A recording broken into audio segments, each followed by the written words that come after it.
Welcome to the Potluck Insurgency's Forum for Democratic Candidates for the U.S. Senate. It's a pleasure to welcome all of you here tonight. We're delighted that you could join us. We are here to select a candidate who will beat Joni Ernst. Joni has been bad for women, bad for education, bad for Iowa, and bad for the country. She is an embarrassment to our state. We're lucky to have all 5 candidates with us here tonight. We hope that this forum will help voters to select the candidate that can send Joni packing. We will hear 5-minute presentations from each candidate in alphabetical order. After that, we'll take questions and give candidates an opportunity for a 1-minute response. All candidates have been asked to focus on what they will do and what abilities they will bring to the position. Comments about other candidates are discouraged. This isn't a debate and there won't be time for rebuttals. Your microphone is muted to avoid background noise. Please keep your video cameras off to conserve bandwidth. After the presentations, you can ask questions by clicking on Participants at the bottom toolbar and then select Raise Hand. When people are called on to speak, they will be unmuted. This forum will be recorded. Go to YouTube and search Potluck Insurgency to find the recording. Before we begin, I would like to make a couple of announcements. The Potluck Insurgency, in conjunction with Flip It, will have a Zoom fundraiser for State House candidate Lonnie Pulkrabik on May 17th at 6:30. Be looking for more information about that. Absentee ballot request forms will be mailed in the next week or two for the upcoming June 2nd primary. Please complete the form and mail it in to get your absentee ballot. Hi, everybody. I'm Roseanne Cook, and I apologize for the bright light that I'm dealing with here. I'm in a study and it's just the worst time of day for me to be on camera with the sunlight. I'm glad it's sunlight, but it is streaming in my window right now, so I apologize for that. I'd like to welcome you also and thank you all for participating, and certainly many, many thanks to the candidates joining us tonight. I'm going to do a few introductions before we start. First of all, I'd like to introduce us to the candidates. The core group of participants tonight is from Potluck Insurgency. We started meeting just about monthly for potlucks in January of 2017. And our mission since the very beginning has been to advocate for democratic policies and values and to help elect Democrats at the local, state, and national levels. Or as one of our longtime members, John McAtee, put it, our mission is to elect better leaders and get our existing ones to make better choices. Along the way, we have networked with many other groups here, grassroots groups and others in Johnson County. We have done a lot of work with Flip It, Iowa, with Strong Women, East Side Dems, West Side Dems, and of course with the Johnson County Democratic Central Committee. Now, I don't know all of the participants on in the forum tonight. I know a lot of you, but nevertheless, I'm going to generalize about us to say that not only are all of us committed Democratic voters, but we have all actively worked to promote democratic values, either by serving in elective office, working for campaigns, supporting community service groups, and speaking out, and when we could, marching to raise awareness of climate change, women's reproductive rights, gun sense, and many other issues. Now, we need to elect 3 Democrats to the Senate in order to tie in the Senate. We need to elect 4 in order to gain the majority. According to Iowa's starting line, we have 2 promising pickup opportunities in the states of Colorado and Arizona, but we have a very tough seat to defend in the state of Alabama.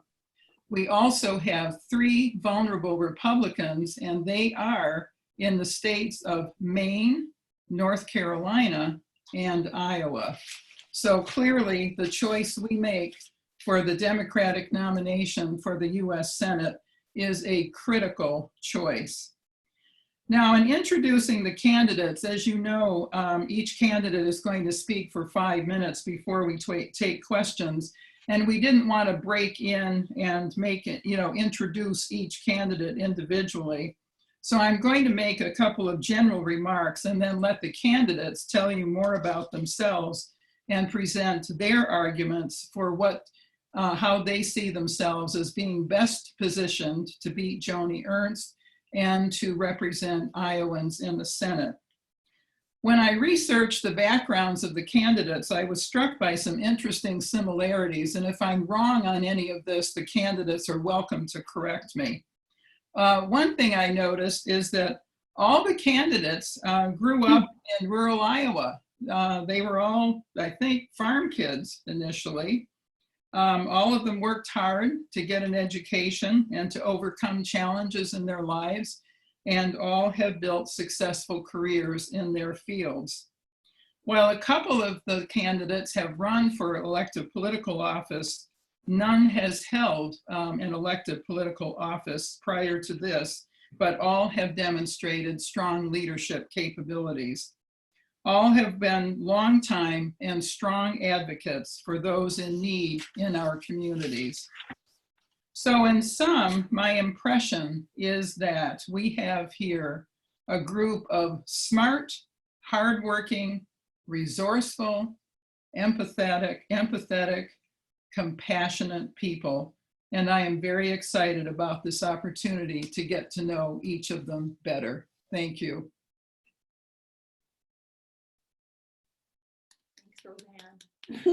I'm done. Thank you. So who is this? Michael? Yeah, actually, what we'll do, we'll start off with you, Michael. So Michael, if you could unmute yourself. And very well, thank you. While you're at it, if you could click on participants and then click on raise hand, and then that'll get you to the top of the screen so I can call on you again easily. Very well. Okay, I got a little test for you to start off with. So thanks for that. And your 5 minutes hasn't started yet, so. If my staff would quit sending me emails, I would. Time's up, Mike, time's up. Okay, I'm gonna have to mute somebody here. Okay. Hey, shall I begin? Yes. Okay, thank you. Thank you. Hello, everyone. My name is Mike Frank, and I'm very pleased to be here this evening.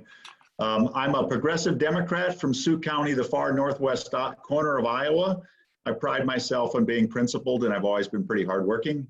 The son of 4 generations of Iowa farmers. I'm the youngest of 9 kids. I'm gifted with 6 sisters. Thank you very much. My mom was a one-room schoolhouse teacher. My dad had a machine shop. I grew up mostly doing manual labor, and including a job at the hog slaughterhouse down the road. In college, I followed a family tradition. I joined the Navy. I served from '78 to 2017, almost 40 years, full career. I lived on 4 continents, moved 28 times, retired as a 3-star admiral. I, in essence, spent the 80s at sea, the 90s learning about Washington, D.C., and the 2000s fighting our various wars on terror and the wars in Washington, D.C. I commanded ships, battle groups, land forces, served in a lot of policy and strategy positions. I started a defense agency, 850-person agency, that finds lost service members worldwide. And I succeeded in 3 legislative affairs jobs, including working on Ted Kennedy's personal staff and as chief of congressional affairs for the department. I have an earned reputation, frankly, of making tough calls, forward-looking, and at one time was the single vote against the invasion of Iraq in the Pentagon War Planning Council. I have a strong sense of empathy from working many years in development and diplomacy jobs, mostly in Africa and the Middle East.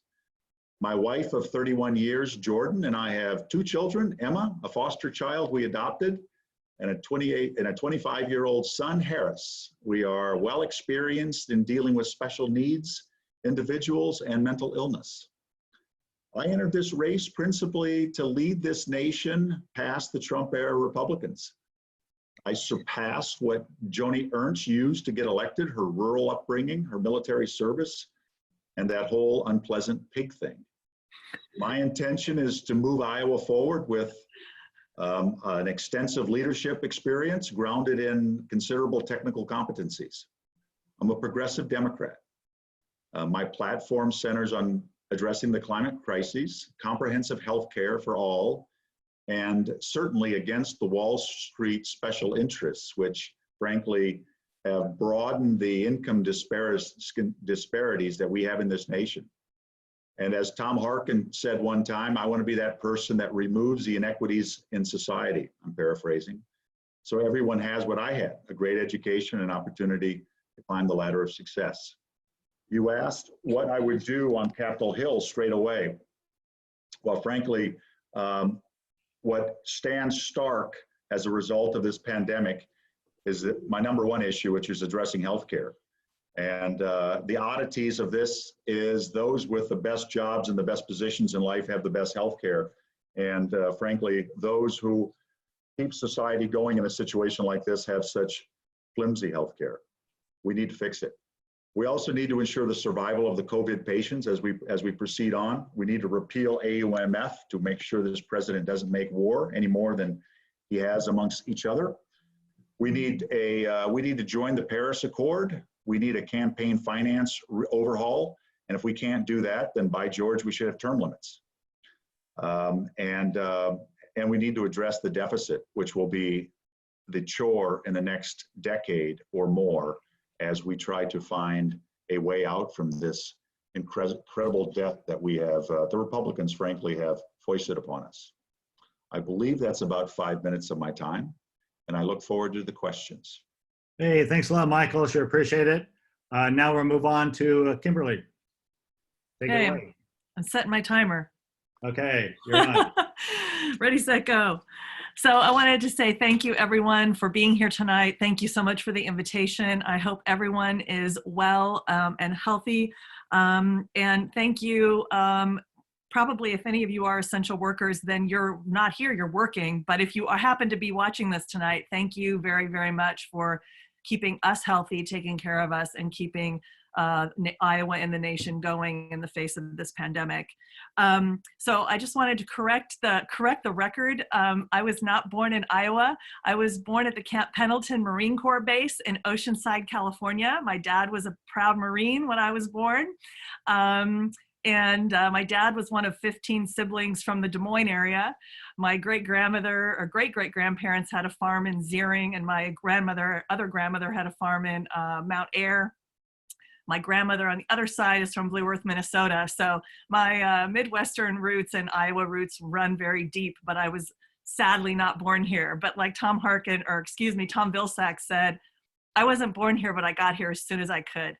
So, so that's how that goes. I lived the last 26 years or so in Indianola, Iowa, which is outside Des Moines, and I now live on the south side of Des Moines. So I think that this pandemic has absolutely highlighted what a lot of us already knew, but it has certainly shown a bright spotlight on it. And that is that we are in desperate need of better leadership in this country. We need leaders who have a demonstrated and proven history of listening, of advocating for people, and for standing up and fighting for people. For the last 20 years, I've been an attorney for abused or neglected kids and for parents in juvenile court here in Iowa. And that is the job. You listen to people, you find out what they need to live lives of health and dignity, and you advocate for those things. In addition to literally standing up in court and fighting for someone, fighting for children, fighting for parents, it's also my job to help connect them with services, connect them with affordable housing, or try to connect them with healthcare, or try to connect them with services for drug or alcohol addiction or for mental health issues. And what I have seen in the last 20 years of doing that is a huge part of why I am running for United States Senate. Because what I have seen in the last 20 years is that there's been an erosion and a decrease in the investments that we are making in children and in families, in regular working people in this country. And that should never be the case. Other developed nations spend between 2 and 3% of their GDP on programs for children and families. The United States, 0.6% of our GDP is spent on programs for children and families. No wonder. You have got to make investments in people, and those investments take cash. Those investments take money. You know, there's that saying, if you want to know someone's values, show me their checkbook. And our checkbook in the United States of America does not say that we value children. It also doesn't say we value our elders, and it doesn't say we value our veterans. We say that a lot in this country, but I have yet to be satisfied with our level of investments in any of those groups or in the working class of this country. So we need somebody who knows how to listen, knows what is wrong, knows what we need to lift the most people up, and who is experienced at advocating for those things. You know, like Senator Tom Harkin, who I'm sure we will all mention because we all love and admire Senator Harkin, and he was such a wonderful example for all of us.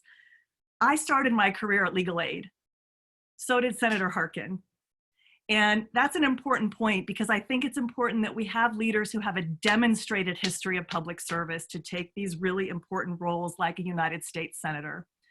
So as I mentioned, I'm the daughter of a Marine and of I didn't mention this yet, of a union construction worker who worked a union career his entire life. My mom was a teenager when she had me, and she dropped out of high school to have me, went back to school and got her GED, and then got a good union job. She was a worker at the phone company her entire career. I'm a first-generation college student. I've been working since I was 14 when my parents divorced and things got really tough financially. And you're looking at who put herself through college and law school, and I'm still paying for law school. So I also know what it's like to work really hard in this country and even catch some lucky breaks. Like, I got to go to good public schools, and I am still burdened by hundreds of thousands of dollars in student loan debt. And that should not be allowed to happen in this country. If you work hard in this country, you should be able to become financially successful. So, and some can, and some don't. So everyone who works hard should be able to have that. And everyone, whether you're a person with disabilities and so you can't work, or whatever your circumstances, should live a life of health and dignity in the United States. And that is my goal as United States Senator, is to become the best senator money can't buy, which is our campaign slogan, and to make sure that everyone counts, which is our other campaign slogan. Thanks. Thanks so much, Kimberly. And now I'll move on to Teresa.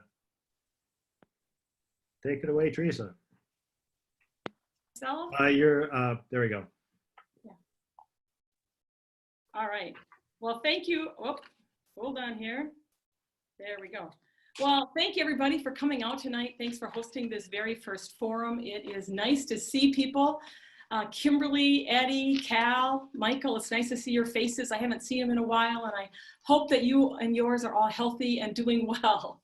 I am thrilled to be in this fight, absolutely thrilled to be in this fight, and I want everyone to leave here tonight to know that this is a race we can win. Jane, you talked about a little bit, Roseanne talked about it a little bit, but this is one of the top 5 GOP seats likely to flip this November. And so we have to come together as Iowans to defeat Senator Joni Ernst, and we can do it. Here within our state, we know that people are souring on her and that her job approval rating has dropped 10 points. And to me, that just says we've got a shot. The door is open. And if we elect a strong candidate, we can go out there and take her on and win back this seat in the fall. So a little about me. I am a businesswoman. I am a mother of 4, and I'm a farm kid. And I got to tell you, I grew up on a little farm outside of Bryceland, Minnesota, to correct the record, not Iowa, right on the border. And it was a town of 500, and I had a high school class of just 24. And my parents, they raised us 5 kids. They raised row crops, they raised hogs, and my dad was a crop duster. which was pretty darn exciting as a young girl growing up with a plane soaring through the sky. You know, my parents, they always said there's no boy jobs and there's no girl jobs. There's just jobs that need to get done. And that's how I look at Washington, D.C. too. We've got to get jobs done, put Iowa first, and get some jobs done. Now, I came of age in the farm crisis. Interest rates were 21% when I graduated from high school. And farm families were in ruin across the Midwestern areas. And I take this really personal because my family suffered. I went to auctions where the contents of a family's home was put in boxes, put on a hay rack, and auctioned off. And these folks left our communities. My parents, they suffered too. They had to sell their crop dusting business. They had to sell their hogs. They never farmed again. And all 5 of us kids left the rural area. Today, farm families, main streets, manufacturers, they're suffering again. Net farm income is down 75% since 2013. And bankruptcy rates are at an 8-year high. I'm here to tell you, Joni Ernst, she's no friend of farmers, and we will talk about that every day on the trail. Now, I'm also in this fight for hardworking families, and I carry their fight right here in my heart. You see, I was widowed at the age of 24, and my first husband, Rod, he was a lineman for the power company, so he was a member of IBEW, union family, and I'll tell you what, thank goodness we were. You know, Rod made great wages. We were saving for a dignified retirement. We were saving for a home. I was back to school. We were on our way to our American dream. And all that changed on a bright, sunny June day because the priest knocked at my door. And when you're 24, you don't know why. And I learned that he had died at work. And I became a single mom with a 13-month-old and another one all the way. And I'm here to tell you, I wouldn't be in this fight, and I'm in this fight because of Social Security and union benefits. Joni Ernst and Mitch McConnell, they talk about privatizing Social Security, cutting it, cutting Medicare. And I say, no way. I didn't have to lay around at night and worry about paying the rent or putting milk in the refrigerator. I had Social Security and a hand up. And today in this COVID crisis, we know people are worrying about how they're gonna make ends meet. And I've been there, I understand they need a hand up just like I had. I am excited to be here tonight. I'm looking forward to the conversation and the questions, learning some things from all of you. I am running to put Iowa first and our workers first, our small businesses first. So thanks for welcoming me tonight. Hey, thanks a lot, Teresa. Yeah, Ed. And now let's move on to Eddie. Hey, thanks, Ed, Jane, and everybody else from the Potluck Insurgency for hosting this tonight. A great group of folks, and we're trying to all persevere through a very difficult time right now in our communities. We've all been trying to find unique ways to reach out to people, and it's grateful that you've organized this event. As you mentioned, I'm Eddie Morrow. I'm a lifelong Iowan. I have quite the diverse background. Had a chance to grow up and live and work and play in both rural and urban settings. My grandmother, I'm from Carroll, Iowa. My mom's from my aunt and uncle's farm nearby. I spent a lot of time in rural communities learning about Iowa values. I tell people a lot, I come from a pretty modest background. My mom cleaned houses for a living. My dad, after he left the Navy, became a lifelong teacher and coach, which is all I ever wanted to be, and it's what I became. In fact, early in my life, I came to think that I had about everything that most Iowans would value. A wonderful, wonderful wife. We're going to be married 30 years on Tuesday, and I've been getting all kinds of suggestions of how to celebrate that. So if you have some ideas, by all means, message them our way. And I had a job teaching and coaching the kinds of kids that educators would dream of. You see, early in my life, I was impacted and formed greatly by the Catholic Jesuit community and started to learn to fight for justice, economic, environmental, social justice. And took that fight into my classroom.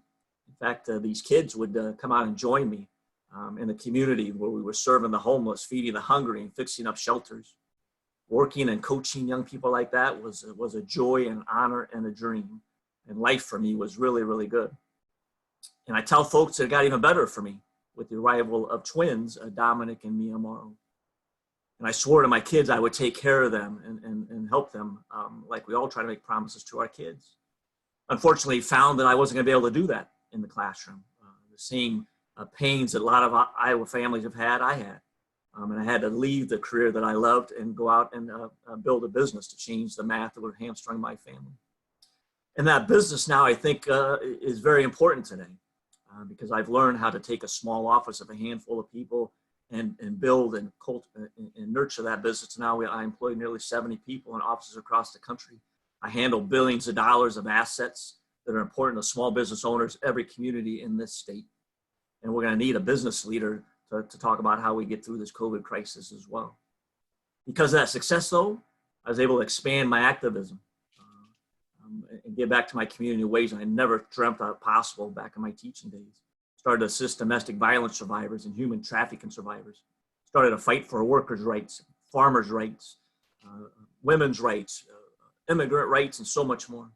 Became a champion for mental health, for education, for improving infrastructure in neglected neighborhoods, and all the while kept an eye on those people left behind in our communities. Like Barack Obama, I became a community organizer. I'm a founding member of an organization here in Central Iowa known as Amos. It's done some really, really good work for over 20 years. And as I did that work, I learned how to organize people, how to gather and focus resources, how to get help from folks who didn't always have the courage to volunteer it, and cooperation from people who couldn't always agree. And those are great skills we need in the United States Senate today. And as I did that kind of work, I saw I wanted to help even more. See, I've been seeing Iowans struggle for a very long time. And right now we have a U.S. Senator who's turned her back on all of those people. She sold out this state to special interests, to big industry. Hasn't represented the state at all. And I'm here because I want to be a people senator fighting for your families, for their health care, for their economic security, for their education, for the climate, environment, and imperialism, for the promises that we should be making to our kids and our grandkids that are elusive today. And we need the right kind of leader that can lead us through a crisis, something I've done numerous times as a business leader, as a teacher and a coach in the community. And that kind of leadership is definitely the referendum that we now have today. And I too are looking forward to answer some more of your questions. So thanks again for having us. Hey, thanks a lot, Eddie. Appreciate it. Let's move on to Cal. Cal, Very much. Good to see everyone as well. Are you hearing me okay, Ed? Yeah, sounds good. Okay, very good.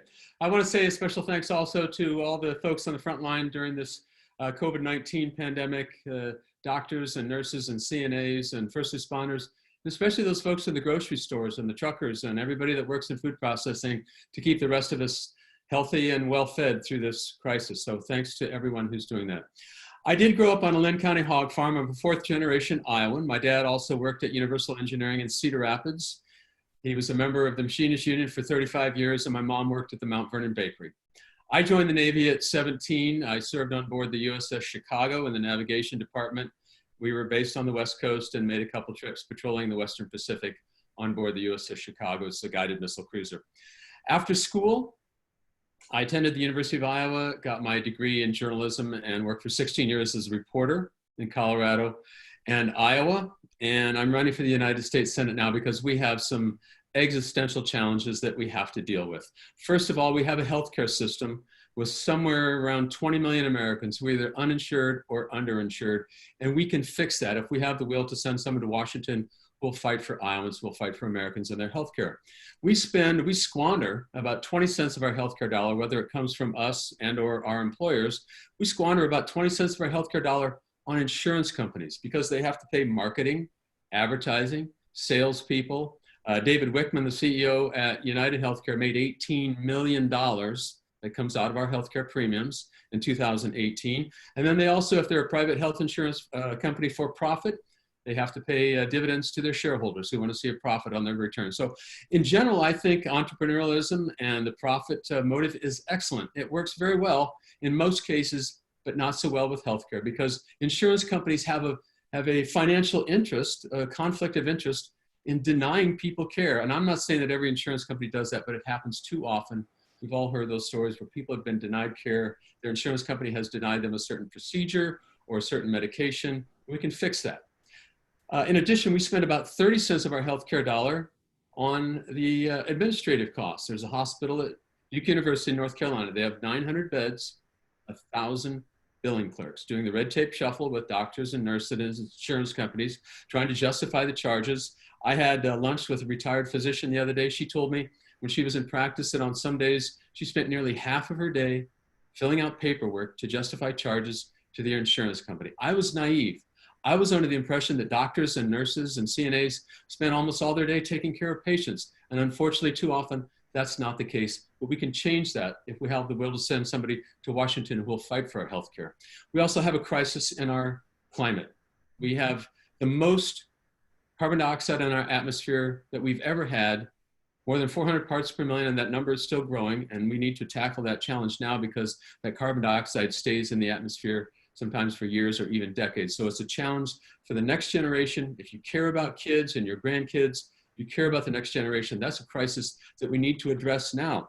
And let's start by phasing out the $26 billion that welfare checks that we send to the fossil fuel industry every year, and phasing in more research and development on solar and wind technology.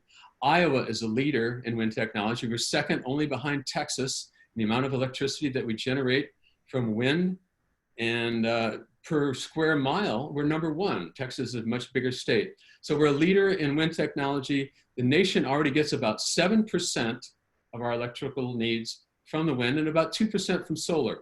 I was recently out in southern Nevada and southern Utah. They have hundreds of acres of solar panels. That's our future. Solar and wind are now cost competitive with fossil fuels, about 5 cents per kilowatt hour. So we're now getting cost competitive with the fossil fuels. So if we have the will to send the right people to Washington, we can adjust that challenge. And unfortunately, too often it seems that Joni Ernst, I'm checking my time here, is more interested in appeasing our president's fantasies of greatness than standing up for Midwestern farmers. The renewable fuel standard waivers, they've already granted 85 of them, and that's torpedoed the demand for Iowa corn or Midwestern corn. We've lost demand of about 4 billion bushels, 1.4 billion bushels of corn. And thanks to Trump's ill thought out trade tariffs, we've lost about $10 billion in ag exports. And where was Joni Ernst for all that? More interested in supporting the president than supporting Midwestern farmers. So we have a lot of work to do. And if we have the will to send the right people to Washington, we can take on our healthcare system that provides healthcare for every American and have a climate that's cool and temperate for our next generation. And we can do all that if we have the will to send the right people to Washington. So with that, I'll say thank you very much for hosting and welcome your questions. Hey, thanks a lot, Cal. I really appreciate it. So we're going to have about 30 minutes here for questions and answers. What you can do if you're using a computer, you can just about right here, you can click on participants. At the bottom of that screen, you can see where it says raise hand. And so that's how you can raise your hand to ask a question. We're going to give each of the candidates 1 minute to ask the question. And actually, we're going to start our first question with Roseanne Cook. If I can just find her. There we go. Take it away, Roseanne. Okay, thank you, Ed. Thanks. Some of you have touched on this, but I wonder if you would each comment on what, in your opinion, makes Joni Ernst vulnerable. What is her greatest vulnerability? And how, if you are the nominee, how will you expose that vulnerability? Hey, thanks, Roseanne. We'll start with Kimberly. There's so much to say. I know. Now you now have 50 seconds to say it in. Right. Well, there's literally so much to say, and I know all of us will probably, we'll probably cover it all between all of us here. The first thing that comes to my mind has to do with her support of this administration in regards to immigration policies and in regards to what has happened at our southern border with people seeking asylum.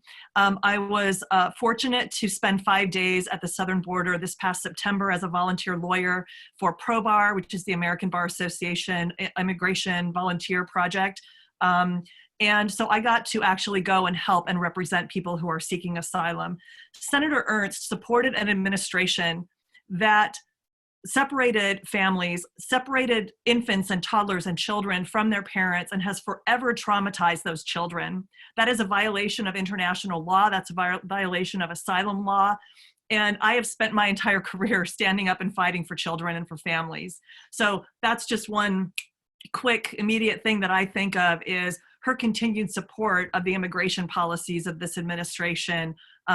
There's so much more, but I think I'm out of time. Hey, thanks a lot, Kimberly. Teresa?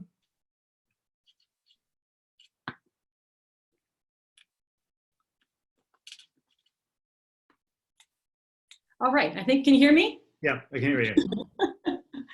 Well, I believe Senator Ernst's greatest vulnerability is the fact that she told us she would be independent, she would be different, and she would make them squeal.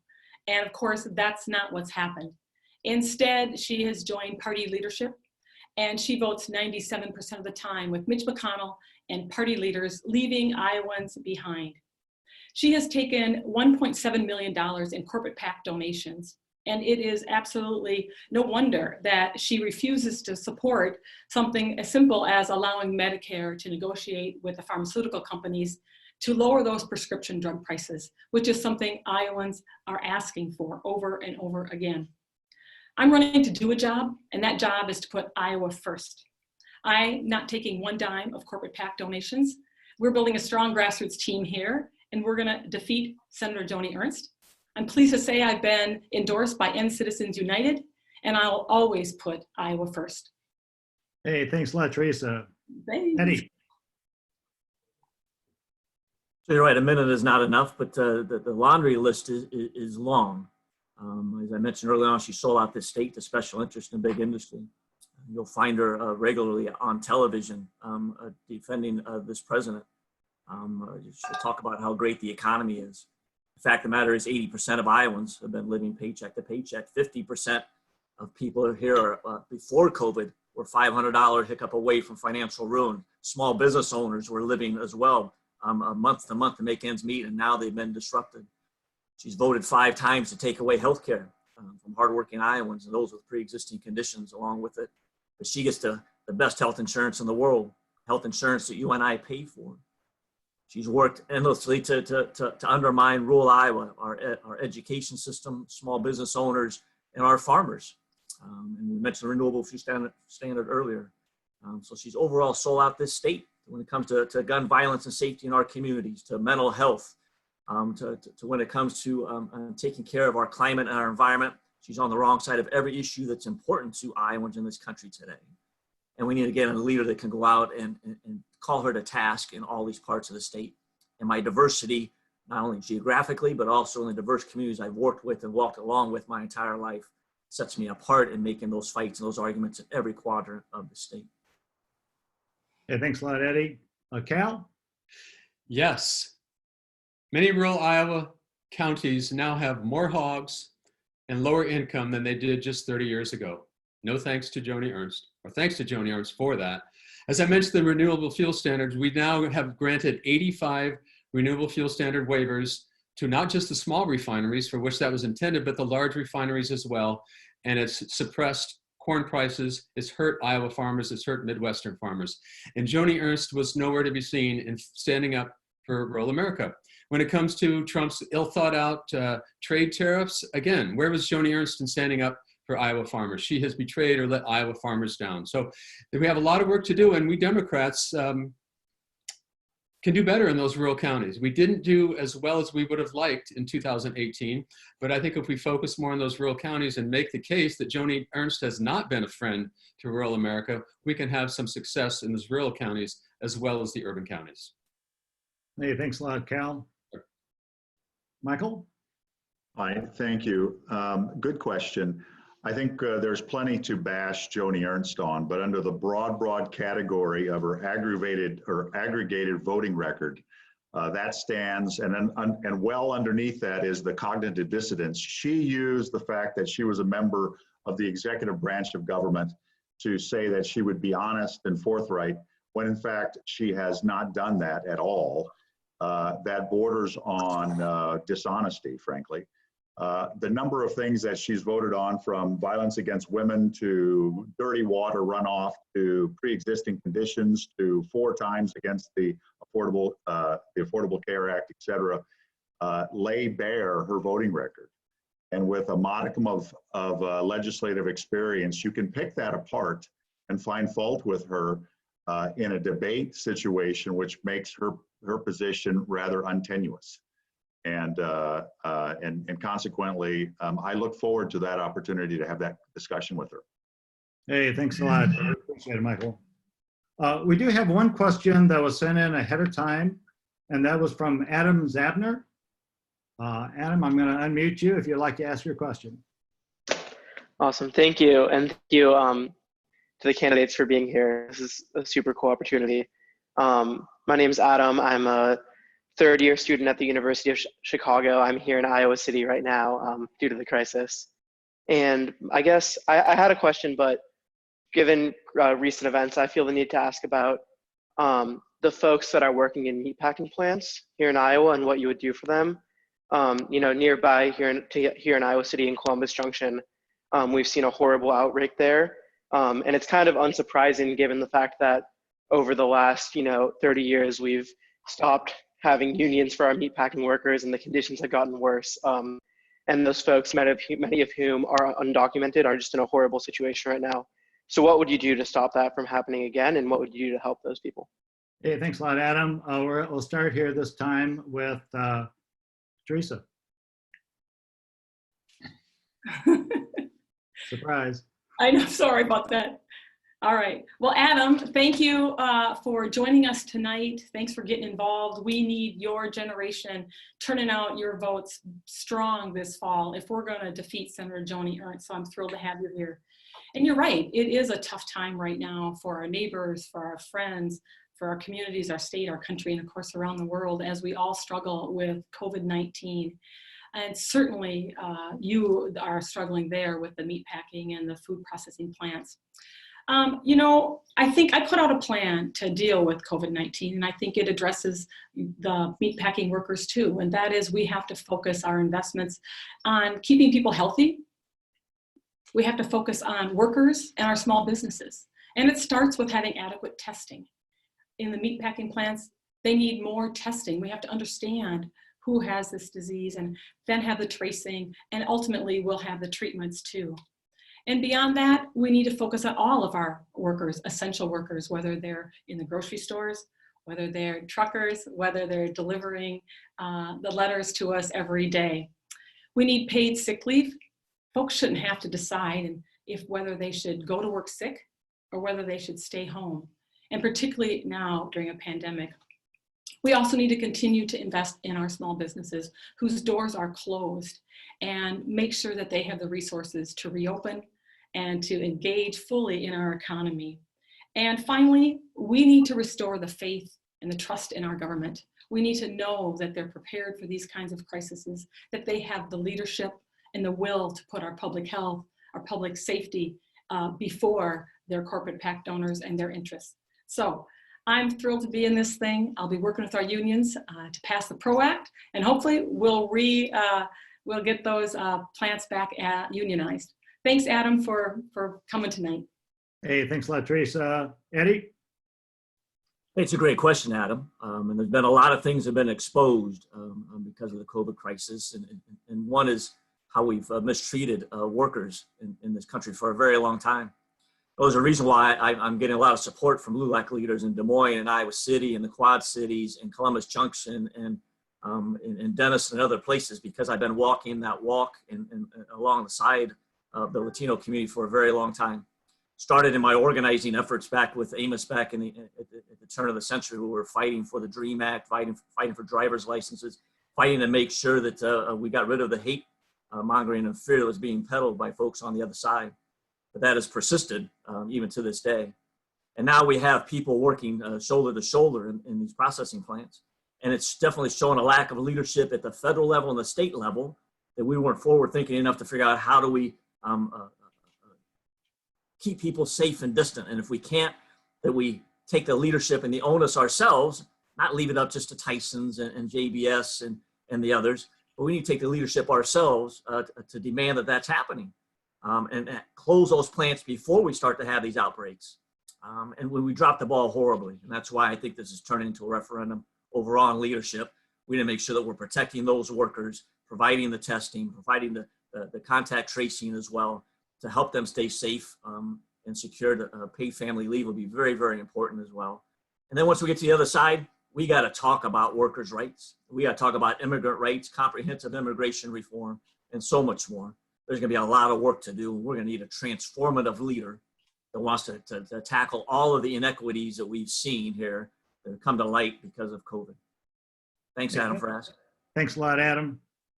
Sorry, thanks a lot, Eddie. We'll go on to Cal. Thanks, Ed. Adam, thank you very much for your question.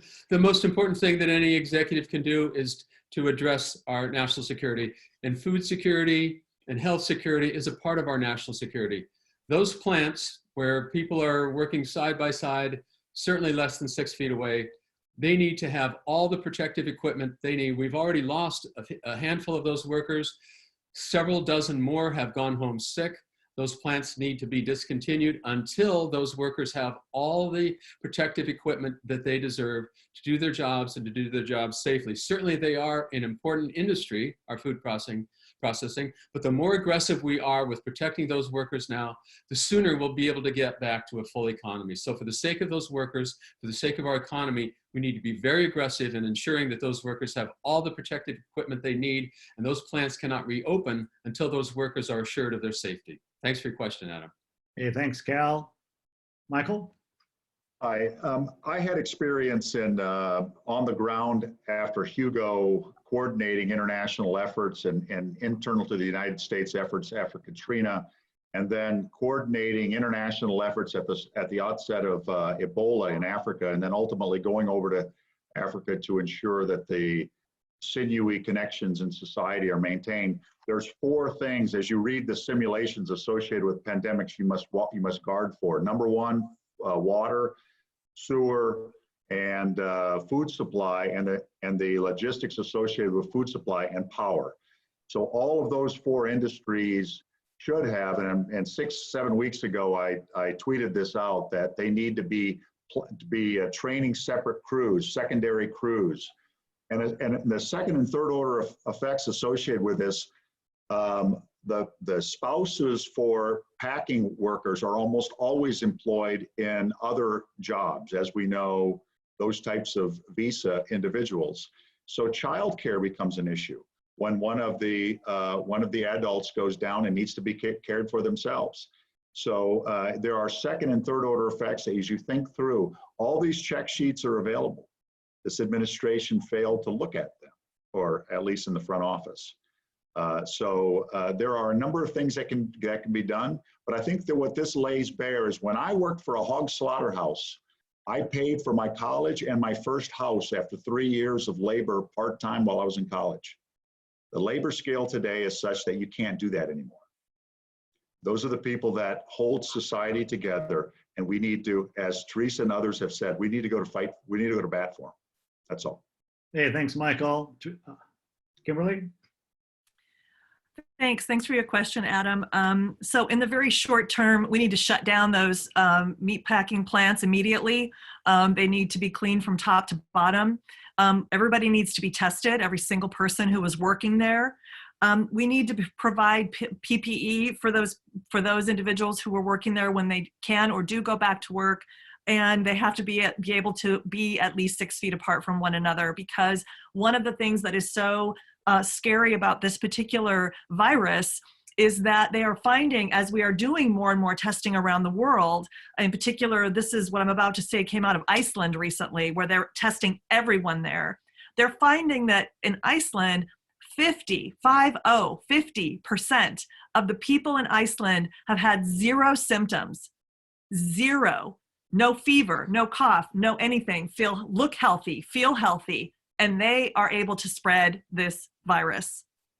So the idea that if you don't feel well, don't come to work, or we'll take your temperature at the door, and if you have a fever, you don't come in, that's not going to keep people safe.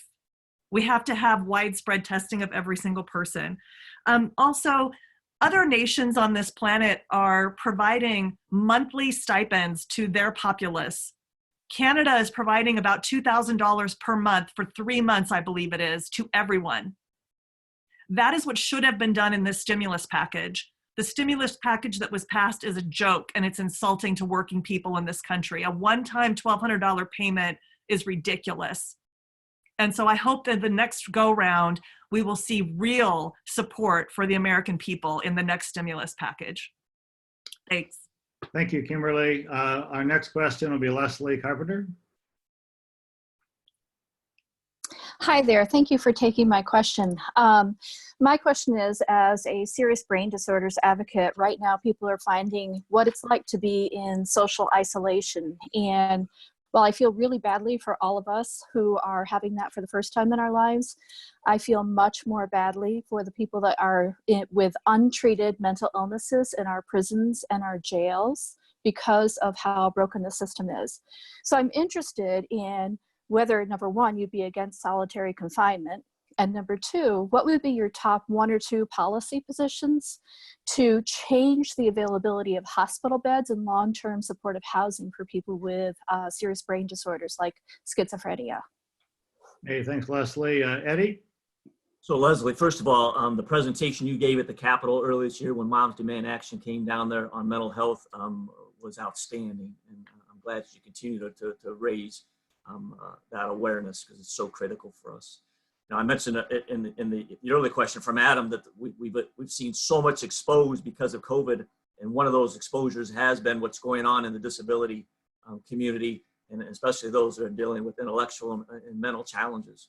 The isolation has been overbearing, and we're trying to find creative ways for healthcare professionals to reach out to folks. I am talking every day because we're doing live events every day to remind people to reach out to their loved ones, those that are dealing with addiction because they can't go meet anymore, those that have been seeing mental health professionals because they are isolated. Those are things we need to be doing right away. In the longer term, we need to think about where we're going to go and invest the right kind of resources for rural mental health initiatives and in our urban and suburban settings as well, because again, it's all huge holes that we're seeing here. But we need to make sure that we have mental health facilities available, enough mental health beds available, enough mental health professionals available. And right now we're doing everything we can at the state and federal level, the folks on the other side of the aisle, to turn a blind eye to the mental health professionals and those hardworking folks, which is discouraging people from going into the profession. And we don't have that infrastructure. We don't have it right now to take on this critical crisis, and we won't have it in the future either. Leslie, unless we go start having the right kind of leaders that want to go make sure we're making these very prudent and necessary and humane investments to take care of some of those vulnerable people in our communities. Thanks for asking. Thanks, Eddie. Cal? Leslie, thank you for your question. As you know, too many of our veterans, too many of our homeless, too many of our men and women who are incarcerated are in part because they have mental health challenges. The real test of any great society, the real test of any great civilization is not how the wealthy, well-connected, and well-educated fare, but how the least among us fare. If we have a new healthcare system, if we have a single-payer, universal, public option healthcare system, that frees up hundreds of billions of dollars that we're now squandering on insurance companies and administrative costs, that we can provide more mental health opportunities, whether it's within our prisons or preferably outside of our prisons, within our hospitals and clinics. There's hundreds of billions of dollars that can be tapped into to provide adequate mental health care, because that's a part of evaluating who we are as a great nation, and we need to do that. Hey, thanks, Cal. Michael? Hi, ma'am. Thank you so much for that. So my wife and I have cared for 26 years a woman with significant mental health challenges. And as we moved throughout the United States and overseas, we witnessed firsthand the difficulties associated with this. I would like to stand up on the stage with you, and I can give you a sidebar discussion on how things are different from California to Maine and every place in between in caring for those who cannot care for themselves. More, I think, also on this point that we fail to assist the families of those that are challenged with those with mental illness, and this is a particularly difficult time. And it's also those that are off the very bad spectrum but have special needs. And they're the broader category that this is an area when we don't have other people to help with the trials at home, that we definitely need the help. And yes, I would be an ardent supporter of better mental health assistance. Thank you. Thanks, Michael. Kimberly? Thanks. Hi, Leslie.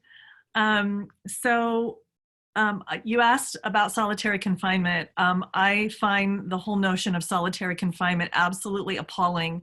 To me, that is torture, and we should be falling in line with human rights the world over, meaning we shouldn't be torturing people.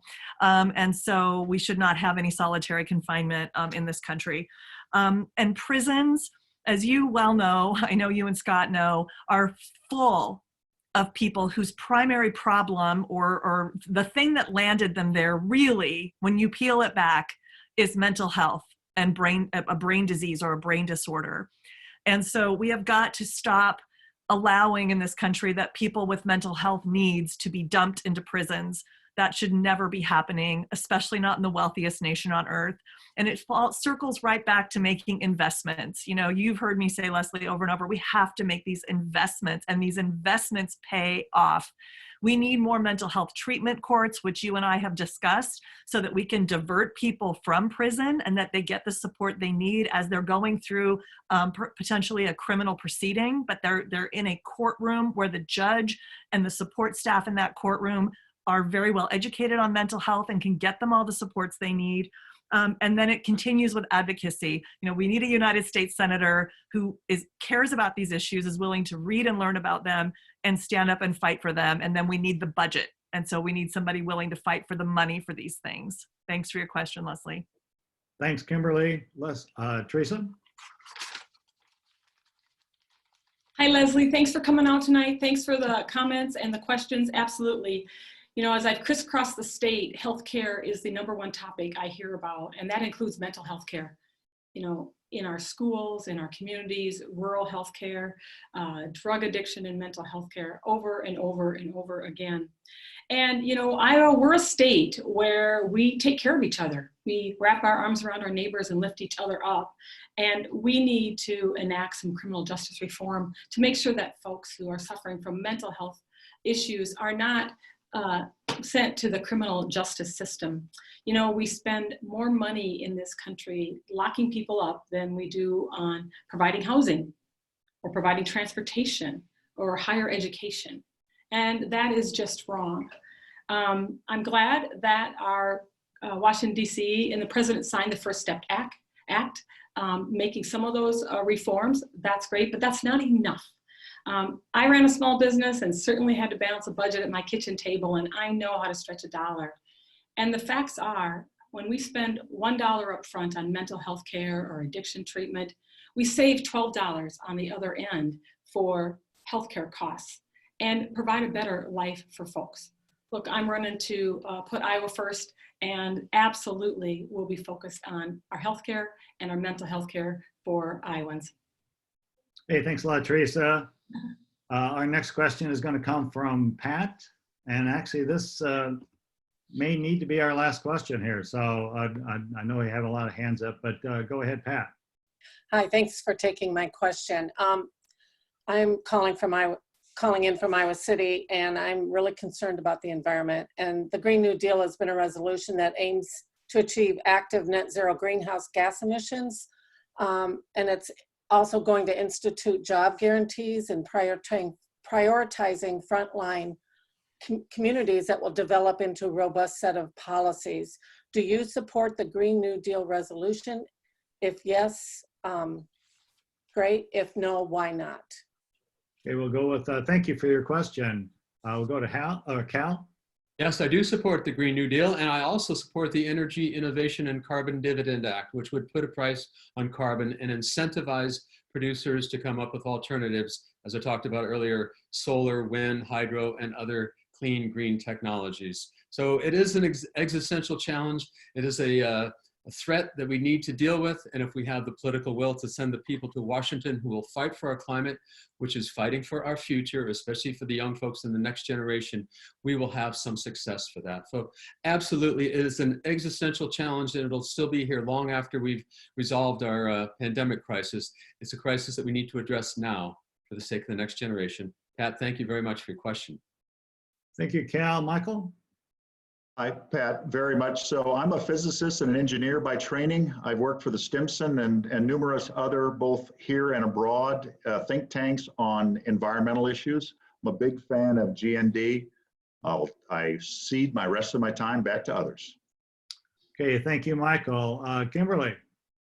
Yes, I support the Green New Deal 100%. Our campaign is fortunate to have the endorsement of the Sunrise Movement, the Iowa City, the Cedar Rapids, and the Dubuque chapters. And so this is this is one of our top 3 issues that we talk about in our campaign. And I think what's really important is that people understand, though, that honestly, the Green New Deal to me is the floor.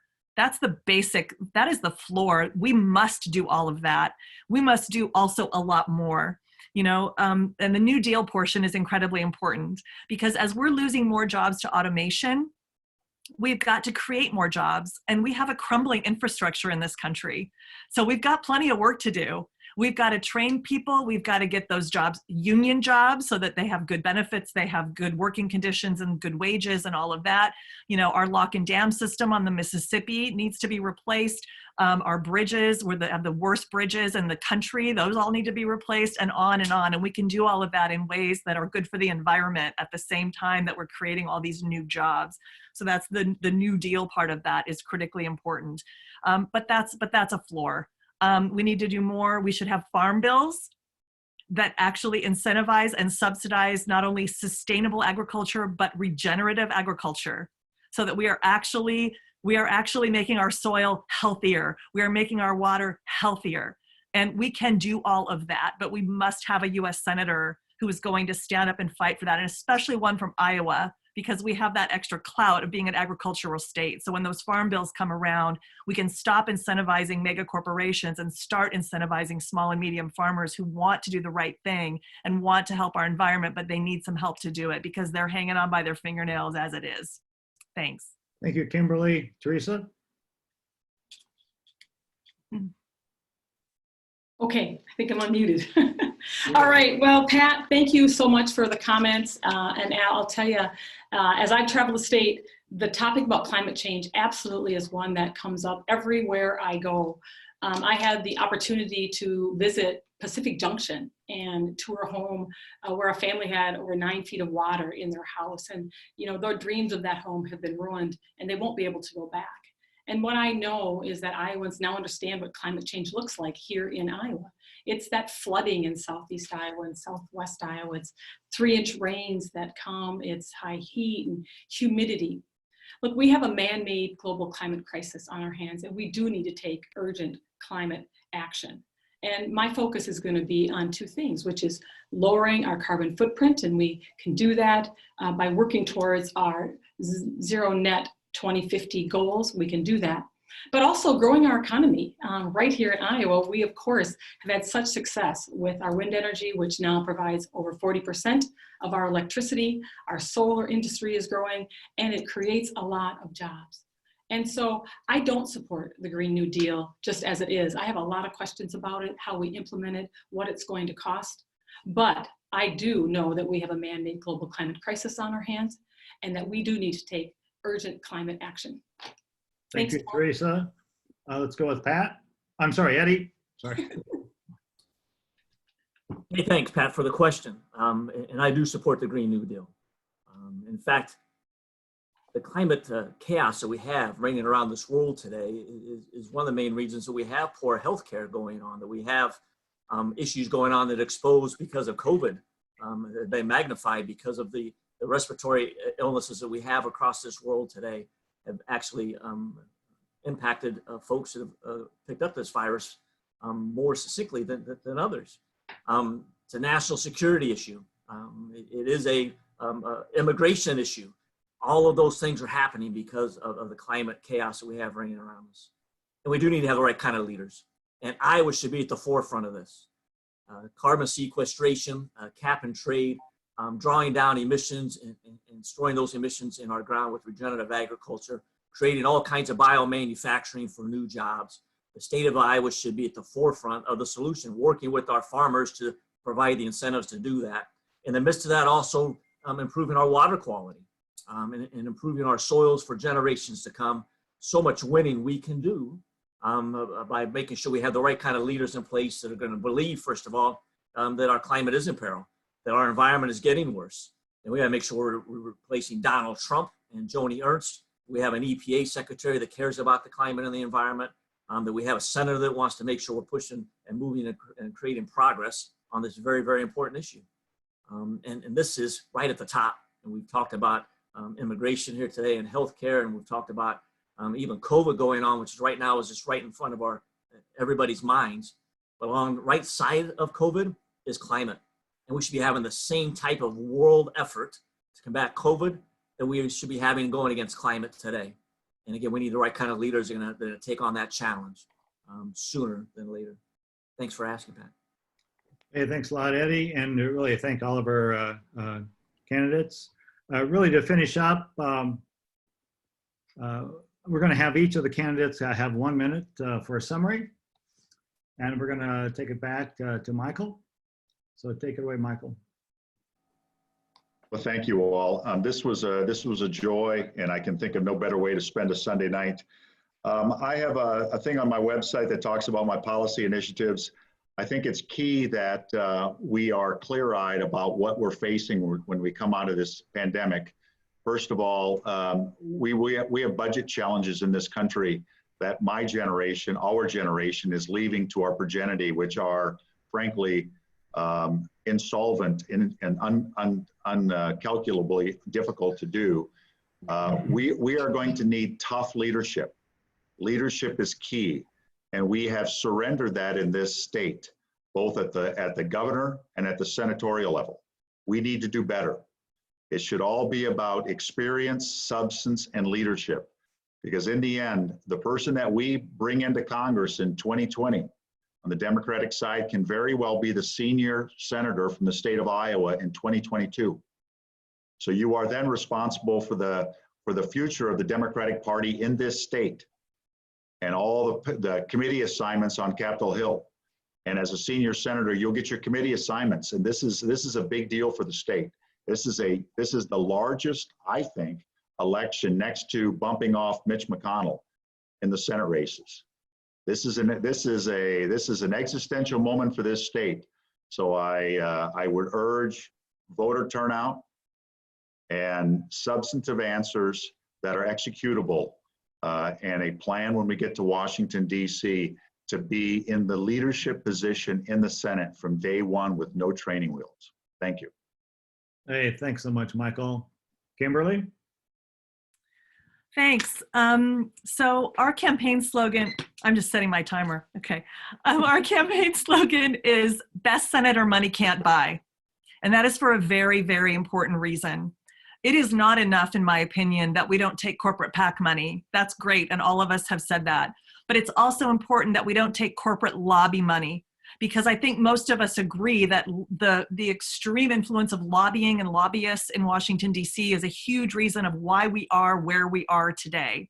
So I would encourage everyone to find out where all of us are getting our money, and you can find that all out at opensecrets.org. It's extremely important, as Admiral Franken just said, and I agree 100%, that we have someone who can walk into Washington, D.C. on day one and has the ability to listen, the ability to digest information, to research options, to think things through critically to their logical conclusions, and to be a powerful and strong advocate. That is exactly what I have done, I'm out of time, for the last 20 years as an attorney for abused and neglected kids and for parents in Iowa. And that is my intention to do as the next junior, who knows, senior senator someday from Iowa. Thank you very much, everybody. Thank you, Kimberly. Teresa? All All right, thanks, Ed. And thanks everyone for coming out tonight. Thank you for the opportunity to introduce myself. I feel like it was just too short. We didn't get to spend enough time together. I look forward to getting back out to Johnson County when we can travel. I also appreciate the opportunity to help make the case why I am the strongest candidate to take on Senator Ernst this fall. And I'm really proud of the strong grassroots team that we have been building. You know, I'm running to put Iowa first. I'm running to put hardworking families first, and I'm going to leave you with this thought. After my first husband died and I got back on my feet with a helping hand up, I went back to college and I got my first job, and it was for $8 an hour. And you know what else I got? I got my dignity back. Because absolutely everybody in Iowa and America, they want the dignity of providing for their families. And I am going to be taking the fight of hardworking families in our small business with me when I serve you in Washington, D.C. And so here's my promise. I'm never going to forget who I am, where I'm from, and why I'm in this fight. And I'm here tonight to ask for all of you to join me in the fight. Ask for your vote in the June primary. Go to greenfieldforiowa.com. You can sign up, you can donate. Many hands make light work, so we're always looking for volunteers. And again, Ed, everybody, thank you for welcoming me tonight. Okay, thank you, Teresa. Eddie. We're all here today because we share one thing in common. We're all ready to see the devastation coming from Joni Ernst's time in the U.S. Senate come to an end. You know, the truth is, Joni Ernst does not fight for Iowans. She sold out our state. Her positions are bought and paid for by special interest, by big industry, by fat cats like the Koch brothers. And her votes and lack of leadership have had profound consequences on our state today and in the future. Her votes to take away health care and pre-existing conditions, her vote to acquit the single most corrupt president in modern history without a witness or without evidence. Even now, her votes to block paid family leave during the COVID crisis, and many other votes on our climate and environment, on immigration, on gun safety, and so much more, all demonstrate how she's willing to abandon Iowa families. In this election, it's a referendum on leadership, and we need to elect the right type of leader if we have any chance of ousting Ernst. We need a leader who can take the tough questions, who reaches out to voters all across Iowa, not just big donors, and who's prepared to stand up and fight for all those who are being left behind. I'm ready to be that transformative leader, to usher in a new era in politics, a new frontier, and to make tomorrow better than today. Go see how at eddiemorrow.com. We're on the tube every single day. Go check us out and come join us for all of our events we have happening. Thank you so much for having us today. Hey, thanks so much, Eddie. Cal? Ed, thanks to you and the Insurgency for putting on this this forum. I appreciate that. This election in November of this year will be a defining moment for America when we remind the rest of the world, and maybe more importantly ourselves, what kind of nation we are, what kind of people we are. We're not the kind of people that when refugees come to our shores or come to our borders, we lock them up in cages and take their babies from their arms. We're not the kind of people that abandon the Kurds, as Trump did recently, some of our best allies fighting alongside Allied troops since World War II. That is not who we are. Evil flourishes in the fallow soil of fear. And Trump has used that fear to foster bigotry and racism and hatred, intolerance and divisiveness. And that's not who we are. We send a message to the rest of the world by electing a new leader. We deserve a president, and I believe we'll soon have one, who believes in and who will fight for justice. We need a United States Senate that believes in and who will fight for justice. And we need to send a senator to Washington from Iowa who believes in and who will fight for justice, racial justice, criminal justice, climate justice, social justice, and economic justice. And I will. My name is Cal Woods. I thank you all for your time today. I ask you for your support. I ask you for your vote on June 2nd. Thank you very much. Hey, thank you, Cal. Really appreciate it. Thanks, Ed. And now we'll have Jane close us out here. Well, I am so impressed with all of these candidates. It's really been great to hear from everybody, and I want to thank you all for being with us here tonight. We have an important decision to make as we select the Democratic candidate who can successfully defeat Joni Ernst for the U.S. Senate. I want to remind all of you that your request for an absentee ballot will be coming out in the next couple of weeks. Please send it in right away. On behalf of the Potluck Insurgency, I want to thank you all for coming out. Stay safe, everyone.